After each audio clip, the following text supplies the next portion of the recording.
जय श्री कृष्णा। ज्योतिष एकाग्र चैनल में आप सभी का हार्दिक स्वागत, हार्दिक अभिनंदन।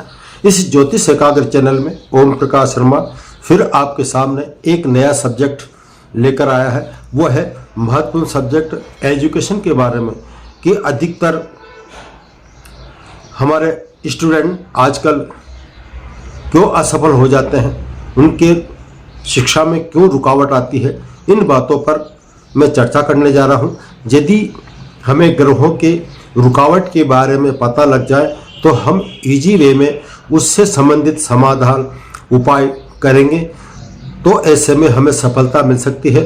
और वो जातक जो स्टूडेंट है, जो लक्ष्य बना के चला है, उसको निर्विरोध ऊंचाइयों को सफलता मिलने में उसको समय नहीं लगेगा।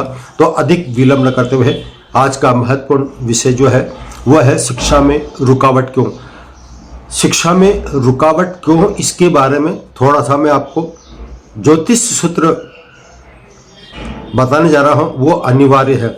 हमारे कुंडली के 12 भाव होते हैं। मैं हमेशा ही बताता हूँ कि कुंडली में 12 हाउस होते हैं, उसमें से शिक्षा के लिए महत्वपूर्ण कौन से भाव को देखा जाता है, यानी कि हाउस को देखा जाता है, तो वो है आपके लग्न भाव। लग्न स्वयं होता है और दूसरा आता है आपका वाणी वाला भाव, दूसरा भाव। तीसरा जो आप पढ़ाई कर रहे हैं उसमें साहस पराक्रम होना चाहिए। और चौथा जो है ये आपके प्रारंभिक शिक्षा की जानकारी देखता है। जब शिशु जन्म लेता है और धीरे धीरे वो बढ़ने लगता है, तो ऐसे में जब एजुकेशन की बात आती है, शिक्षा से संबंधित उसके संस्कार किए जाते हैं, तो प्रथम गुरु जो होती है वो उसकी माँ होती है। माँ का स्थान जो है वो चतुर्थ भाव कहलाता है। और चतुर्थ भाव आपके घर की 4 दीवारी है। तो 4 दीवारी में एजुकेशन के लिए जो कदम उठता है, जो हाथ पकड़कर शिक्षा दी जाती है, वो है आपकी माँ। तो चतुर्थ स्थान का महत्वपूर्ण योगदान रहता है। उसके बाद में आता है 5वां स्थान। 5वां स्थान ये आपके बुद्धिमत्ता को माना जाता है। और साथ में 9th हाउस जो है ये आपके भाग्य का है। इंसान जो भी कर्म करता है, जो भी एजुकेशन प्राप्त करता है, कोई सा भी भाव देखते हैं तो उसमें हम भाग्य भाव पर भी नज़र डालते हैं कि कहीं भाग्य भाव तो बाधक नहीं बना हुआ है। यदि उसका भाग्य बाधक बना हुआ है तो उस भाग्य को जगाने के लिए उपाय किए जाते हैं।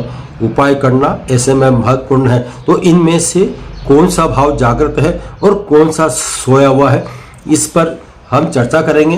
तो किस तरह से ये काम आते हैं, कौन से सूत्र इन पर लागू होते हैं, इस कहीं न कहीं क्या पॉइंट निकल कर आता है, उसके बारे में बता रहा हूँ। आजकल हमारे आधुनिक परिवेश में उच्च शिक्षा के लिए पंचम भाव का बहुत ही महत्वपूर्ण रोल होता है।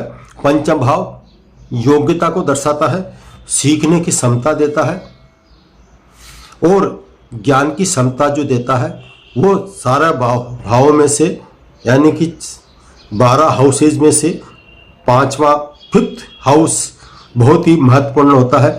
ज्ञान की क्षमता ये 5वां स्थान देता है। इसलिए इन सारे रोलों में फर्स्ट नंबर आपका लग्न आता है और दूसरा नंबर आपका भाग्य आता है और तीसरा जो आता है पंचम हाउस। ये 3 हाउस मिलकर यदि प्रबल हो गए, जितने ज़्यादा मजबूत होंगे, वो जातक शिक्षा में उतनी ही अच्छी शिक्षा प्राप्त करते हुए सफलता को छुएगा। अब पंचम भाव की जो बात चली है, तो पंचम में बुध और शुक्र। बुध आगे जाके बताऊंगा कि बुध के कारक क्या क्या होते हैं। बुध व्यापार का कारक तो सभी जानते हैं, लेकिन यह हम शिक्षा की बात कर रहे हैं, तो ऐसे में बुध जो है बुद्धि का माना गया है। और बुद्धि के साथ में शुक्र का, बुध और शुक्र यदि पंचम में स्थित हो, दृष्टि संबंध हो, या इस पर किसी न किसी प्रकार से इनका प्रभाव पड़ता है, तो ऐसे में शैक्षिक जीवन जो होता है वो उच्च स्तर का माना जा सकता है। ये तो हुआ आपके शिक्षा में क्या क्या आवश्यक कारक तत्व माने गए हैं। अब बुध और पंचम बलि होना बहुत ही जरूरी है। आगे हम चलते हैं कि ग्रहों की बात करते हैं। अभी तक हमने हाउसेस की बात करी, अब ग्रहों की बात करते हैं। तो मैंने बताया था कि चतुर्थ स्थान माँ का कारक और मन का कारक। आपका पढ़ाई में मन कितना लगता है, तो मन को जो प्रबलता देता है वो चंद्रमा देता है। यदि आपका चंद्रमा जितना ज़्यादा कमजोर होगा, जितना पाप ग्रहों से प्रभावित होगा, उतना ही आपका पढ़ाई में मन नहीं लगेगा, यह निश्चित है। इसलिए चंद्रमा का महत्वपूर्ण रोल है। 9 ग्रह है, उसमें से सर्वप्रथम चंद्र ग्रह पर हम ध्यान देते हैं। चंद्र ग्रह जो है यह आपकी स्मरण शक्ति की जानकारी देता है। यदि चंद्रमा कमजोर हो, पापी ग्रहों से पीड़ित हो, तो ऐसे में स्मरण शक्ति का सर्वप्रथम नाश होता है। यानी कि जितना चंद्रमा कमजोर होगा उतना ही आपके स्मरण शक्ति पर दबाव पड़ेगा, स्मरण शक्ति आपकी कमजोर उतनी ही होती चली जाएगी।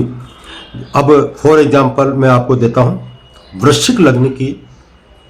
यदि हम बात करते हैं तो वृश्चिक लग्न के अनुसार चतुर्थ स्थान के अलावा अब 9th हाउस यानी भाग्य हाउस को देखा जाता है। तो भाग्य स्थान पर 4 लिखा होता है। तो 4 जो है वो कैंसर राशि होती है, कर्क राशि होती है। अब कर्क राशि का स्वामी यदि कहीं पर भी स्थित हो, केंद्र में या त्रिकोण में, लेकिन उस पर यदि राहु की दृष्टि, शनि की दृष्टि या फिर कुर ग्रह जो है उनकी दृष्टि संबंध हो जाए, तो ऐसे में ऐसे जातक का पढ़ाई में मन कम लगता है। वो चाहे किताब सामने लेकर बैठा हो, लेकिन उसका ध्यान इधर उधर भटकता ही भटकता है। तो ऐसा जातक पढ़ाई में कमजोर होता है। वृश्चिक लग्न की अब मैंने चर्चा करी, तो 9th हाउस का स्वामी चंद्रमा यदि 10वें स्थान पर स्थित होगा तो ये केंद्र भाव कहलाता है, कर्म भाव कहलाता है। और इस पे यदि राहु की दृष्टि पड़ती है, तो राहु की दृष्टि पड़े या फिर चंद्रमा के साथ राहु स्थित होगा, तो ऐसे में ऐसा जातक प्रारंभिक दौर से ही बहुत ही कमजोर रहेगा, उसकी स्मरण शक्ति बहुत कमजोर रहेगी। वो जितना पढ़ाई करता है उसको बार बार रटने के बाद में भी वो सब कुछ भूल जाता है। यह है इसका प्रभाव। अब बुध ग्रह जो मैंने बताया था 5वें स्थान पर बुध के साथ शुक्र हो तो ये बुद्धिमत्ता को बताता है। लेकिन बुध ग्रह का कारक क्या है, तो बुध बुद्धि की कला देता है। आपको सीखने की कला जो देता है वो सिर्फ और सिर्फ बुध ही देता है। हमारे सब्जेक्ट को समझाना, यदि जो आपको टीचर कक्षा में पढ़ा रहा है तो वो आपके समझने की कला बुद्ध देता है। जानने की जिज्ञासा जो देता है वो बुध ग्रह देता है। और बुध ग्रह शिक्षा में बुद्धिमत्ता का तो माना ही गया है। साथ ही यदि हम गणित की बात करें, कंप्यूटर की बात करें, आधुनिक शिक्षा के अनुसार कंप्यूटर अनिवार्य हो गया है, तो बुद्ध का बलि होना अत्यंत आवश्यक है। बुद्ध यदि कमजोर होगा तो इस शिक्षा को प्राप्त करने में उसके पसीने छूटने लगते हैं। तो ऐसे में यदि बच्चा गणित में ट्रेंड है और कंप्यूटर माइंड चलता है, तो उसका बुद्ध मजबूत समझना चाहिए। बुद्ध ही आपको बुद्धिमत्ता देता है, सिखाता है, समझना, जानना, ये सब बुद्ध ही देता है। अब यदि हम इनके हाउसेज की बात करते हैं तो 1, 5 और 9 ये धर्म त्रिकोण कहलाते हैं और ये लक्ष्मी स्थान भी कहलाते हैं। इन लक्ष्मी स्थानों पर बुद्ध यदि जितना ज़्यादा मजबूत होगा, व्यक्ति उतना ही शिक्षा में आगे बढ़ता जाएगा। वो बुद्ध ऐसे जातक को एक बार पढ़ने पर उसको सारा सब्जेक्ट याद हो जाता है। यह है बुद्ध की विशेषता। बुद्ध जो है आपके, यदि हम साइंस की बात करते हैं तो साइंस में भौतिक यानी कि फिजिक्स जो शिक्षा ली जाती है वो बुद्ध से ही फिजिक्स ले सकता है, यानी कि भौतिक विज्ञान ले सकता है। और व्याकरण की, हिंदी की बात करते हैं तो व्याकरण आदि शिक्षा भी बुद्ध ही देता है। बुद्ध यदि मजबूत होगा तो शिक्षा उतनी ही उत्तम होगी और शिक्षा में कभी उसकी रुकावट नहीं आ सकती है। और बुद्ध जितना कमजोर होगा वो शिक्षा में उसको उतने ही रुकावट का, बाधाओं का सामना करना पड़ता है। अब आता है भाग्यदाता गुरु। गुरु ग्रह का भी इसमें महत्वपूर्ण स्थान माना गया है। गुरु यानी कि जुपिटर। जुपिटर हमारे ज्योतिष शास्त्र के अनुसार भाग्य कारक माना गया है, इसको भाग्य का दर्जा दिया गया है। तो बुद्धि के साथ गुरु जो है वो बुद्धिमत्ता, और इसमें भी सीखने की कला,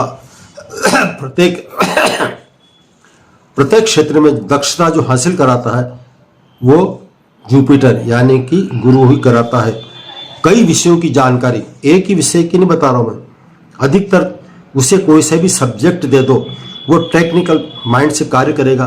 तो समझ जाइए कि उसका बुद्धि के साथ गुरु भी बहुत ही मजबूत है।